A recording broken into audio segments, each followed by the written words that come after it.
Wingtip devices on airplanes like winglets and sharklets have been around for a little while, and for good reason. They've shown time and time again that they dramatically improve a wing's efficiency. They do that largely by reducing the induced drag of a wing. By having this vertical plate, you can dramatically reduce the difference in circulation at the top surface compared to the bottom surface. In other words, you really isolate the bottom and top surfaces of a wing so that the different pressures can't mix very easily. That thereby reduces the wingtip vortex and the induced drag. Along with that comes other benefits like an increased effective angle of attack. That's because when you have a wingtip vortex, the flow from underneath of the wing rolls up and over onto the top of the wing. That means that there is this local flow that has this significant downwards velocity, this downwash. That pushes the air over the top of the wing down more, and that reduces the angle of attack of the flow hitting the wing. So because you have a low angle of attack here, you produce less lift over the wingtip area too, which makes the wing less efficient from that point of view. So wingtips have quite a lot of good benefits to them. But the interesting thing is that wingtips aren't really a human-made design. Many birds have the exact same kind of device at the end of their wings. So nature really came up with this design millions of years ago. And the surprising thing is that our winglets and the winglets you find in nature aren't exactly the same. Ours are usually just one plate, while in nature, for example, you look at a hawk, they have these tips with all these feathers splayed out at the end. These are still winglets, but very different to the ones we usually design. So how do those wingtips affect the flow around the wing? That is what we're looking at today. And to do that, we're looking at this paper called, if I scroll up here, Numerical Investigation of Angled Parameters of Tip Sails for Improvement of Aircraft Flight Performance. So this is open access, you can find the link below. And the DOI is just here for those interested. Now in figure 1, we see this type of winglet that is commonly referred to as a sail. So I'll zoom in a little bit here so we can get a better look.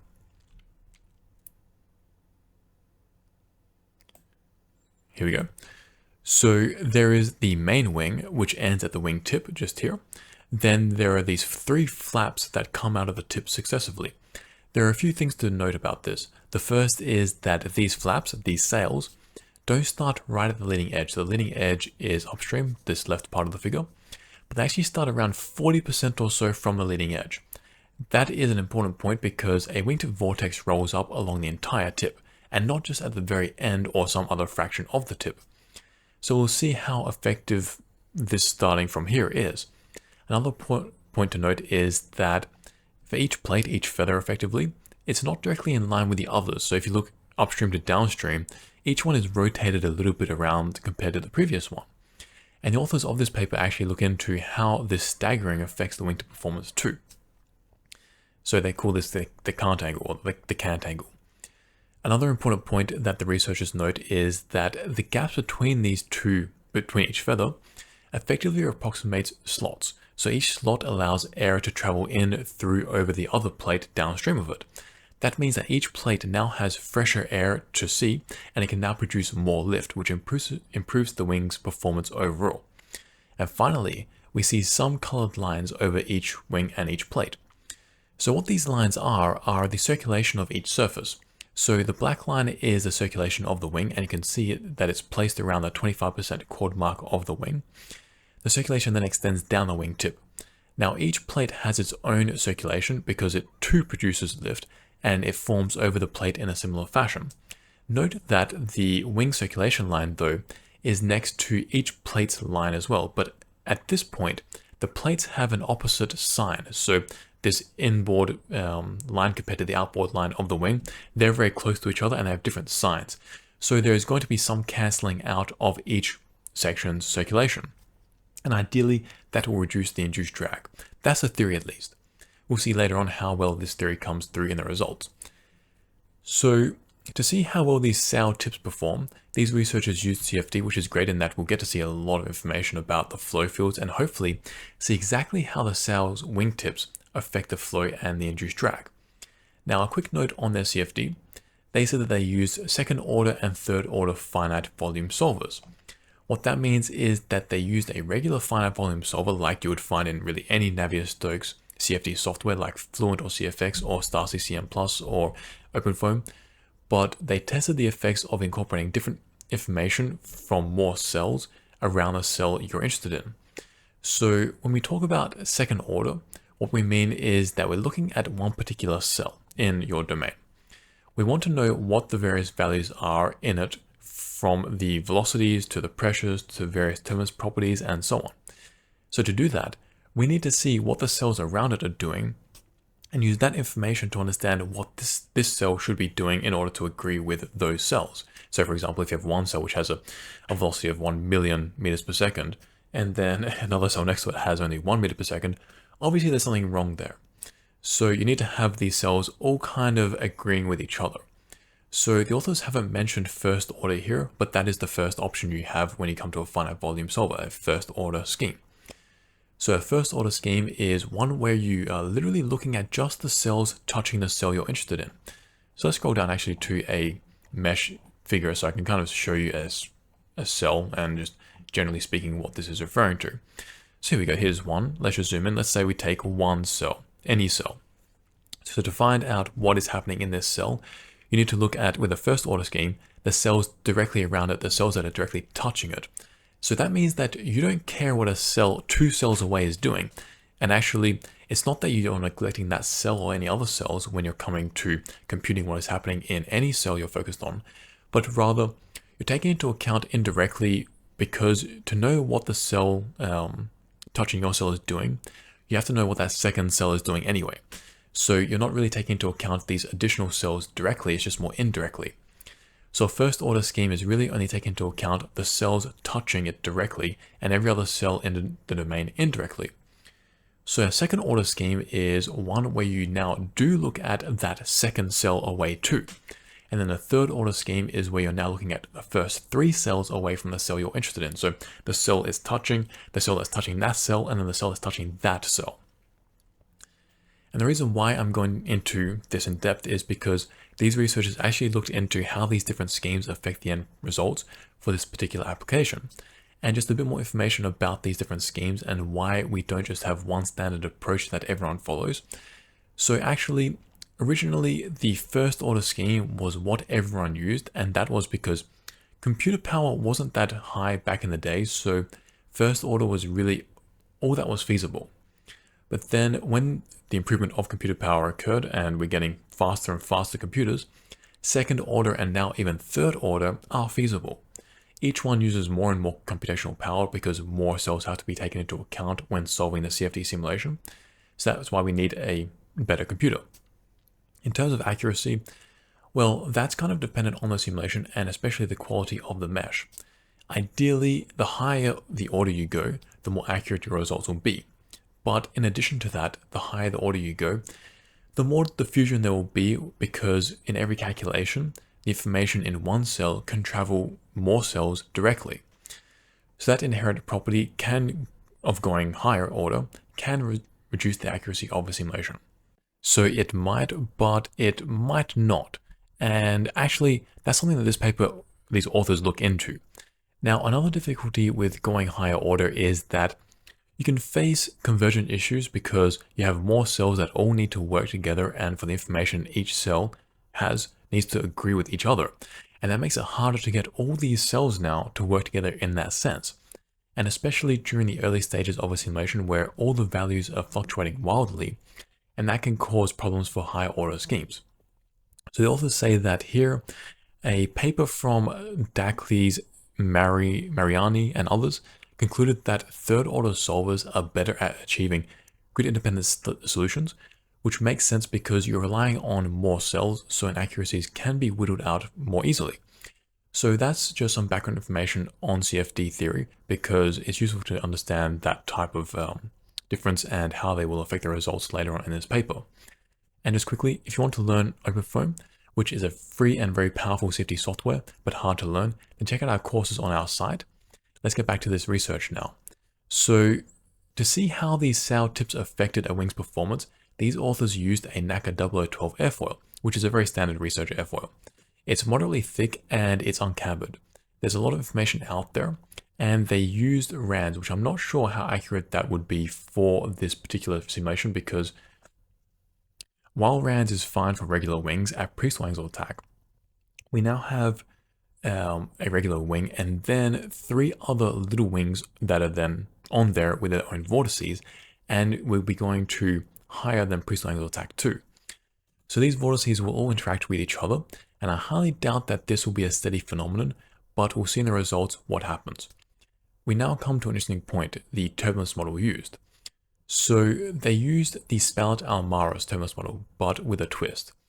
They used something called an SARC, which stands for Spalart-Almaras rotation correction.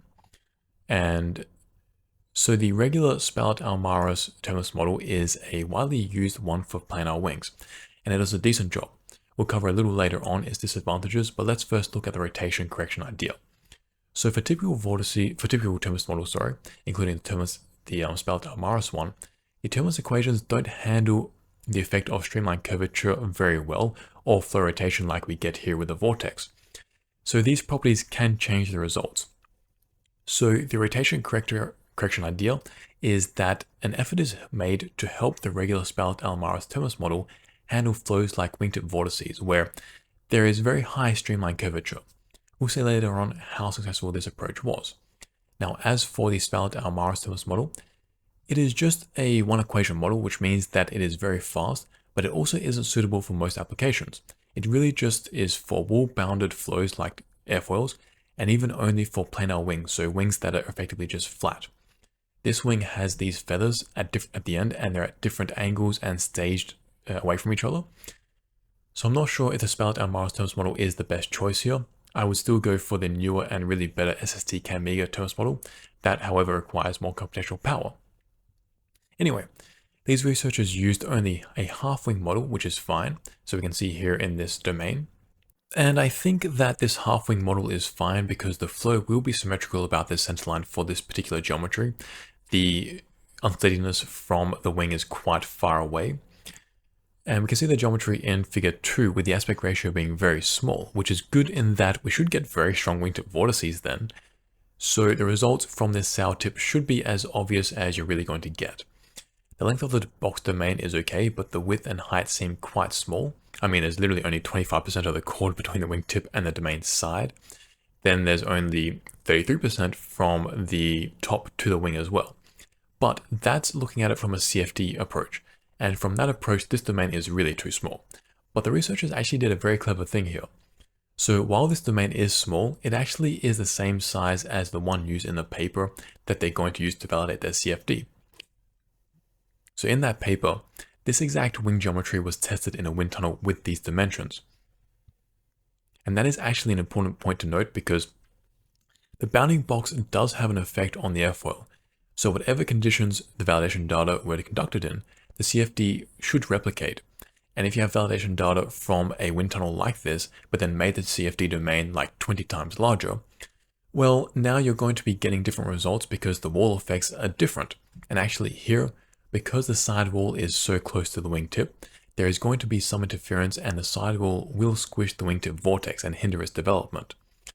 So moving on, the Reynolds number of this test was 4.6 million, which is actually really good news for the Spalart-Almaras turbulence model, because 4.6 million, the flow is fully turbulent, especially considering that the turbulence intensity of this flow is 1%. So the Spalart-Almaras model is really much better in this regime. If the Reynolds number were more like 100,000, then the model would really struggle to get anything even close to the right answer because we're now in the transitional boundary layer regime and the Spalart-Almaras model doesn't do that great there. So that's an advantage for this model here. So for fun and general interest, the researchers made this figure 3, where we can see the pressure coefficient over the wing, where the blue is more negative values and red is more positive. And we see the streamlines around the wingtip rolling up into this vortex.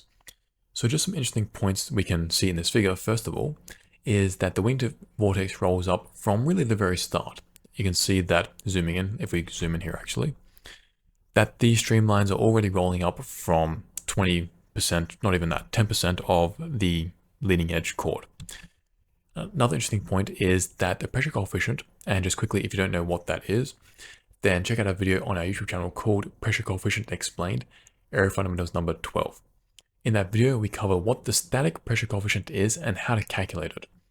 So here, if you look at the leading edge, you can see that on the far side, which is where the wing is connected to the wall, there is really a lot of blue over the first 15% of the chord or so. Then as you go towards the other side, so the wing tip that's closest to us, the blue section shrinks a lot, and to the point where there really is no blue anymore at the leading edge. That is what we were talking about earlier, where there's this roll up of the flow, so the effective angle of attack of the wing is much lower at this point. With that, the lift drops dramatically, so the wingtip region is quite ineffective at producing lift, and so the wing becomes less efficient. So I'm quite interested in seeing how the sail wingtip design affects this pressure coefficient and the lift produced in this region. So anyway, moving on to the mesh. In figure 4, we see 3 different meshes considered. If I zoom out a little bit, we can see all 3, hopefully. Here we go. So you can see that in effect, the wingtip region is getting more and more refined as we go from mesh 1 to mesh 3. In table 3, we see some information about these meshes. If I zoom in, here we go. So first of all, the Y plus values for all wings is below 1, which is really good for boundary layer development. Then the number of cells ranges from 3.5 million to 6 million to 15.5 million. So one important point to note is that for this paper, they did a really good mesh independence test here for this wing, and then they did another really good one when they added the wingtip devices. So they did 2 different ones, and we'll cover the second one later on. But let's first jump into this one here. And in table 2, where is table 2? Down a bit more, I think. Here we go, table 2. We see first the overall results, so the drag coefficients and the lift coefficients. Let's look at these ones first to see what the overall effects are when we change it from mesh 1 to mesh 2 to mesh 3, and also from second order to third order. So FV2, finite volume second order scheme, FV3, finite volume third order scheme.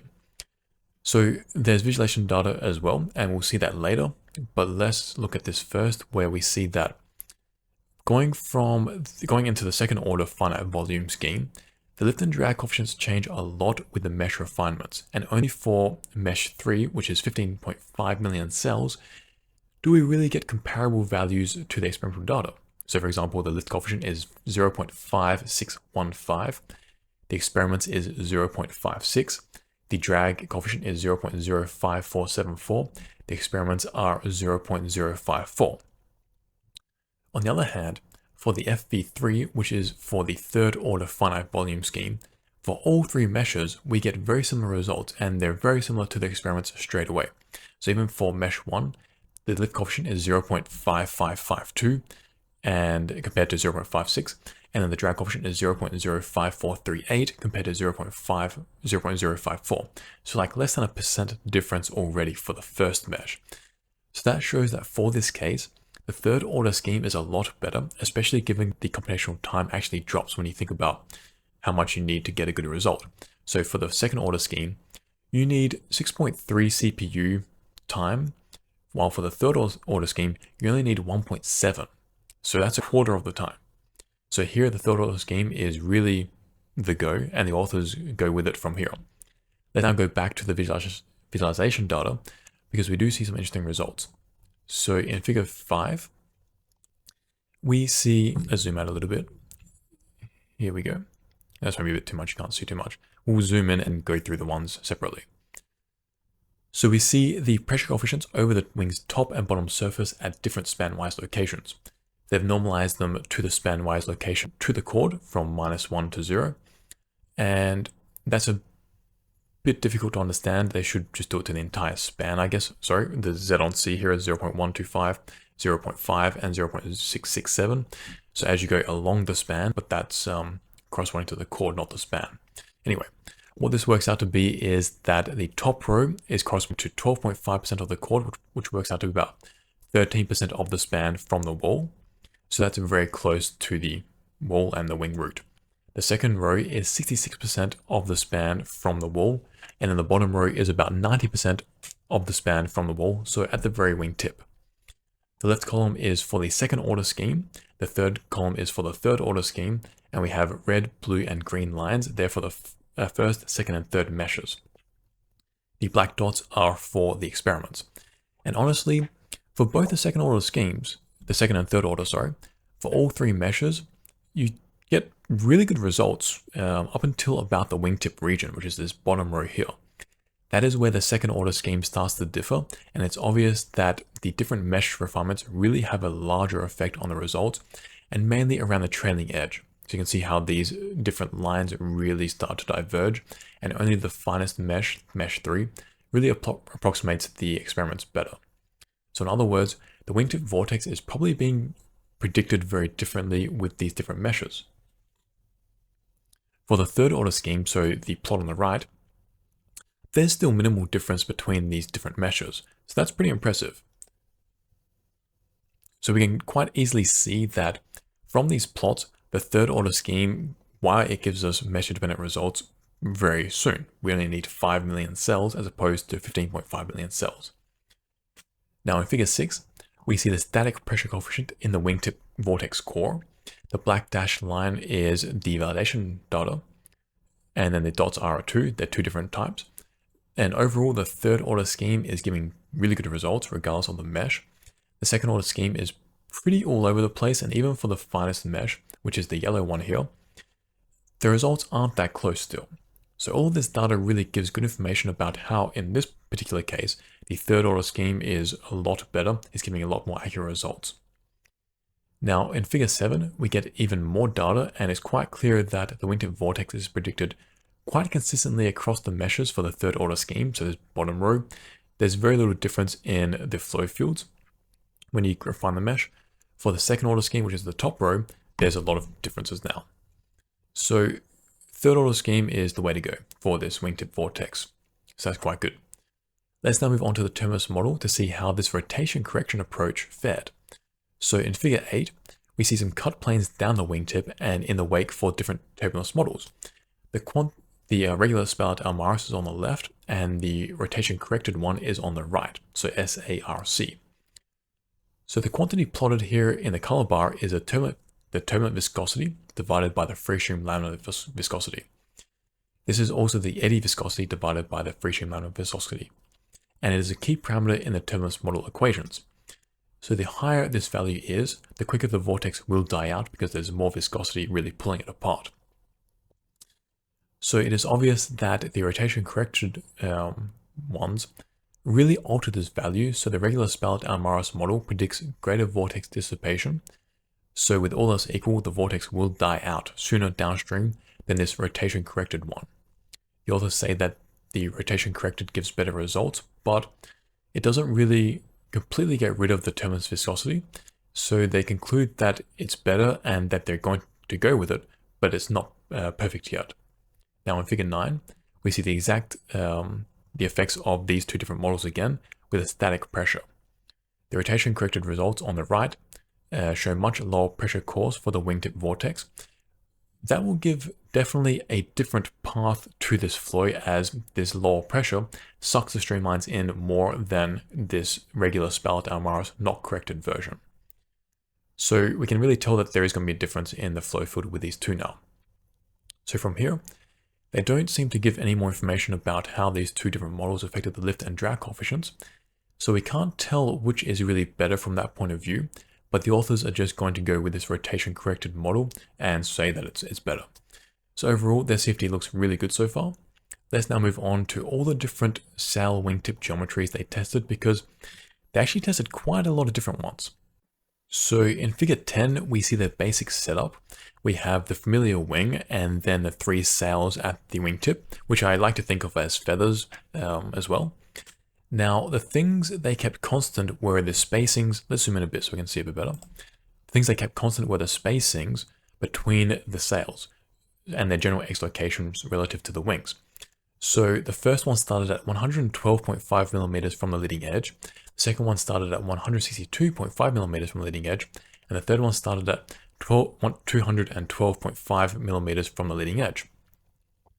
Also, each sail's chord and the span stayed constant, where each sail's root chord is 50 millimeters and each one's span is 100 millimeters. So they have an aspect ratio of about 4, because you have to double it because it's, or 2, I guess, if you want to have just a semi-infinite wing. What the authors do alter are, though, the sail's cant angle. So in the top middle figure, if we zoom out and go into that one.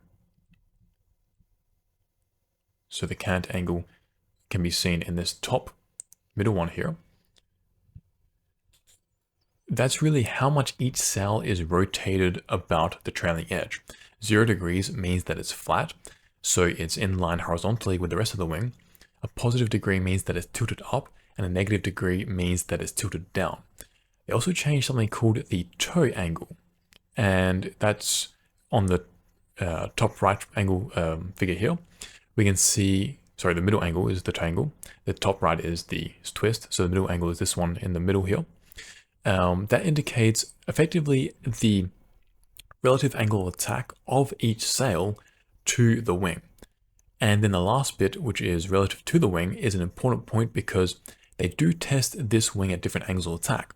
So these sails' actual geometric angle of attack will be their own angle of attack plus the angle of attack of the wing, because as you tilt the wing up, these sails now have their own angle plus the wing's angle. So finally, they also tested the twist of angle of the wing as well. So that parameter is exactly like a regular wing's twist, where that refers to how much the wingtip is twisted compared to the wing root. So if you had a wing root at, let's say, 2 degrees, the wing tip might be twisted maybe 2 more degrees, and that means that the wing tip is now at 4 degrees instead of 2 degrees. So here, 0 degrees means that there's no twist.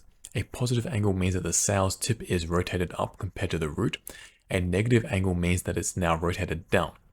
In terms of lift generation, a negative angle will result in the sail producing less lift because its tip will now be at a lower angle of attack. And that's often what we get close to the wingtip anyway. So now in table 3, we see the 10 different sail geometries tested with their relative cant angles, toe angles, and twist angles. Let's zoom in a little bit here to get a better view. So they have quite a few different ones, and to note that they do keep some of them to have constant cant angles to then isolate what the toe angles are doing and the twist angles are doing compared to the cant angles. Now in figure 11, the actual geometries are shown, and it's a bit easier to see and understand what they really mean. So one thing to note is that for all configs here, the sails rotate down more as you go from the first sail to the last sail. So you can see that the first sail is always pointing up more than the last sail.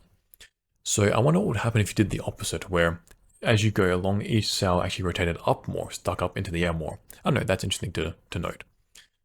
Now in figure 12, we see their mesh, and they really refined around the sails a lot. If I zoom in here, you can see how much they've really refined around the sails, and that's good because that is a region of high activity, so that is really needed. Another thing to note is that they used an unstructured mesh, which is good in that for this region, you have a lot of swirling flow. So this mesh will really help generate an accurate result. If you had a structured mesh here, you'd probably struggle to get an accurate result, and you need to have a finer mesh. So here an unstructured one is a good idea. So now in table 4 and figure 13, so table 4 is here and figure 13 is here, we see their mesh independent study for this now wing with the feathers. And meshes 3 and 4 give very similar results. Mesh 2 is pretty good, but the authors say that there is about a 0.6% and 0.5% error in the lift and drag coefficients respectively compared to mesh 4. Considering that though, they say that they still need to go with mesh 2 because they are running 77 simulations, and because of that time constraint, they need to go down to this mesh 2, but that's still pretty decent. I mean, the errors are quite small. And also the Y plus is still pretty small too. It's around 1, so that's fine. And I'm really impressed actually with the mesh independent study here because they really increased the number of cells that they used from like 3 million up to 14 million. And that's a really good range. Like they've done a really nice job here. So I think this is a good one. Now there's no validation study for this tip sails, but we did have a validation study for the regular wing, which we saw in figures 5 and 6, which is very extensive. As a result, the results were quite good across the board, and for the lift and drag coefficients to the pressure coefficient distributions, the CFD lined up very well with their experiments for their third order scheme. So I think we can say that here the results are probably decent too. So I think we can definitely trust the trends that we'll see, and probably the CFD to within a couple percent, given that the regular wing was well within that anyway. That was within like 1%. So a couple percent here is probably very easy to get. Now in figure 14, we see the effects of the first 5 tip sails, so the different cant angles, on the lift and drag coefficients in the top row. So figure 14 is here. In this top row, we have the lift coefficient, then the drag coefficient, and then in the bottom row, we have the drag polars. So for the lift coefficient, let's zoom in a bit here. So this top left figure, all the tip sail configurations really improved it, and that is largely because of the increased effective angle of attack as the sails hinder the vortex roll up, and hence the downwash over the top of the wing is reduced. So in effect, the wingtips are becoming more effective and efficient at producing lift with these sails. So that is why we get this increase in the lift coefficient. As far as the drag coefficient, so if I scroll across to the top right, that's the drag coefficient here. We see that, interestingly, all the tip sails increased the drag coefficient here. I'm quite surprised that they didn't reduce the induced drag enough to yield an overall drop in the drag coefficient. So that's interesting. Anyway, as for how these different cant angles performed relative to each other, at the pre-stall angle of attack, there isn't much of a difference. Perhaps as you hit around 9 degrees, the tip sail 3 is giving the best lift coefficient. If we come across here, tip sail 3 is the yellow. That's giving about the best lift coefficient. And that's, if we go to figure 11, we'll see why that is. So figure 11 is showing the different models, and number 3 is the one that they're kind of pointing up a little bit, but not a lot. So going either direction from here really reduces the lift coefficient. Now for the drag, there is minimal change in the pre-stall range. In the post-stall range, there are some more differences as we scroll down here. So the post-stall, we can see there's a few more differences, but I'm hesitant to trust the results here because that will result in more errors in this post-stall region with a CFD. In the pre-stall region, we can really trust the CFD to about 1%, 2% or so. In the post-stall, not so much. But just tentatively, I guess tip sails 2 and 3 perform best with this drag coefficient. But in the drag polars, the tip sails do seem to increase the maximum lift to drag ratio, because you can see that the greatest slope on this bottom left graph is higher for these tip sail wings than for the regular wing. Now in table 5 and 6, we now see how much of a drag coefficient the wing will produce to achieve a desired lift coefficient. So let's say you wanted a lift coefficient of 0.5, how much drag is that going to cost you? So this is a little bit more of a real life application, because you usually don't actually care about the angle of attack that you're at, but rather you care about the forces that you're getting, and angle of attack is just what you need to get them. And in this table, we see that the tip sails do reduce the drag coefficient for a given desired lift coefficient as much as 16% for this 0.65 lift coefficient requirement. So the tip sails are doing really well here, just perhaps not as well as regular winglets. Also, the first 3 tip sail cant angles are doing much better than numbers 4 and 5. And if we look at figures 11 again, I think it's quite easy to see why. So figure 11 shows that for tip sails 1, 2, and 3, compared to tip sails 4 and 5, they are more horizontal. So the force that they are producing in the upwards direction is more in the lift direction, whereas for tip sails 4 and 5, that's now going to be more angled sideways.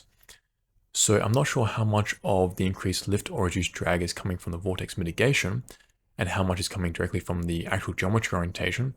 So I think we can conclude that overall, the cant angles here don't really affect the results that much, perhaps only the pre-stall lift coefficients. Post-stall, I don't think we can conclude one way or the other. And also, if you want to produce a certain amount of lift, which you can do with less drag, particularly around 5 to 10 degrees, and you really want to have these tip sails then to be more horizontal. That kind of makes sense geometrically as well. Let's now move on to how different toe angles affect the results, and also different twist angles too. So remember that the toe angle is really just a fancy word of how much each sail is angled compared to the wing, the angle of attack of each sail.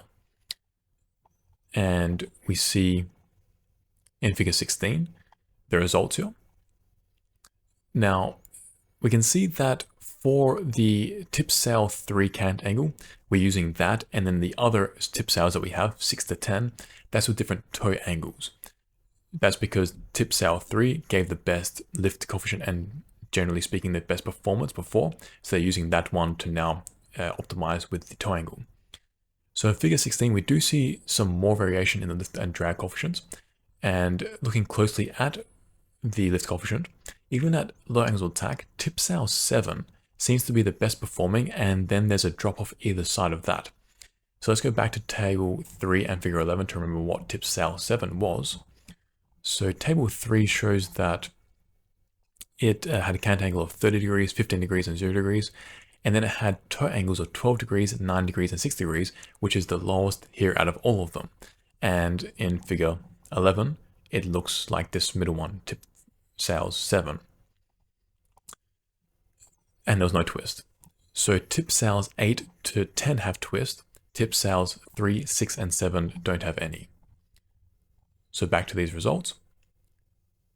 So it's a little hard to tell for sure, but I think that having no twist is generally better for the lift coefficient. These moderate toe angles are the best though. So like 12 degrees, 9 degrees, and 6 degrees were definitely better than the higher ones. In terms of the drag coefficient, there isn't as much variation at lower angles of attack, but once we get to around 9 degrees, tip sail 7, which gave the best lift coefficient, is now giving the worst drag coefficient. So the yellow line here is the highest out of all of them. And if you look at the bottom row, which is the drag polars, none of these different toe or twist angles produce much of a difference at lower drags.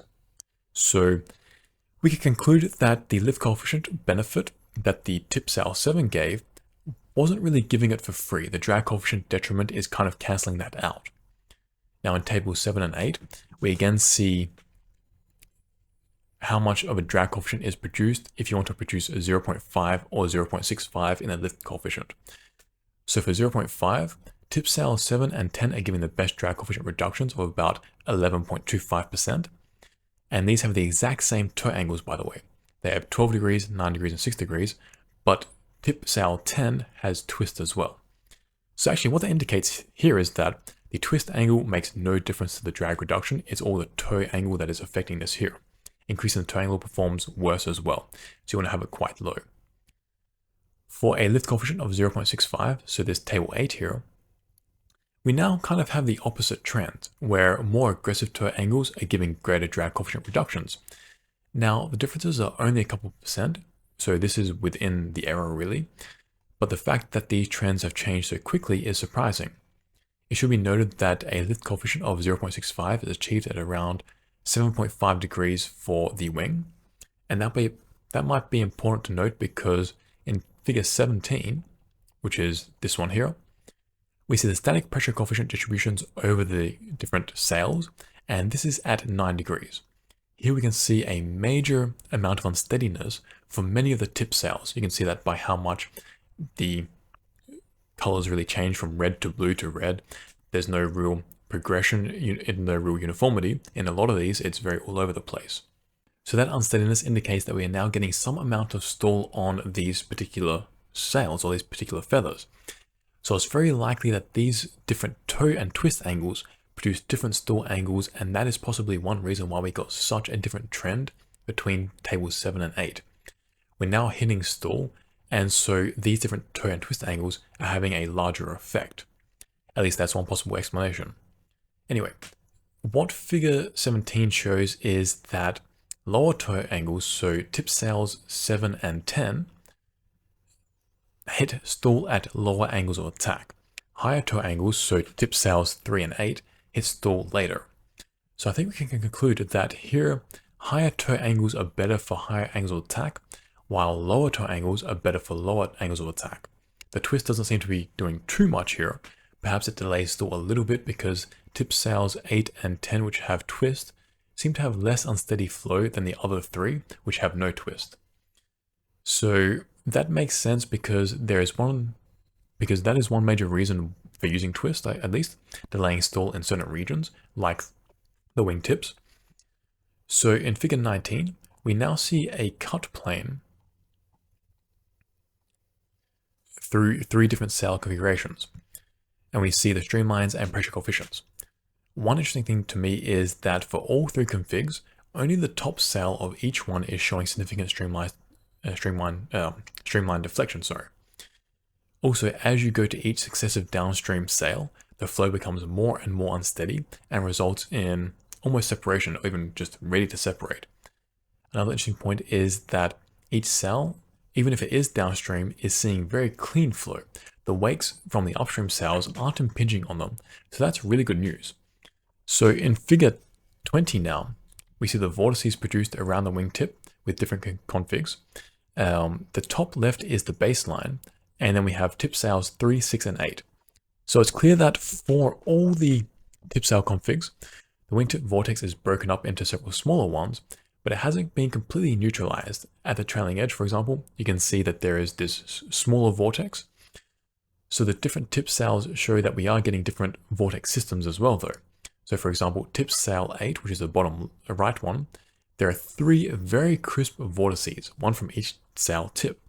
But then tip sails 3 and 6 now have more of a smattering of vortices. Like the first one's fine, but then the others are just kind of merging into each other and it's a bit of a mess. So the reason why they're not clean anymore is likely due to unsteadiness and even separation over the tips, because we saw in figure 17, if we scroll back up there, how these 2 configs have more unsteadiness than tip sail 8. So 9 and 10. Or sorry, 3 and 6. There's more unsteadiness here than tip sail 8, which has none. So that would really make sense why we get this really crisp vortex system as opposed to this melange of other vortices. So now in figure 21, we see the pressure coefficients on the cut planes downstream of the trailing edges, and we can really see how the tip sails increase the pressure coefficient in the wingtip vortex core.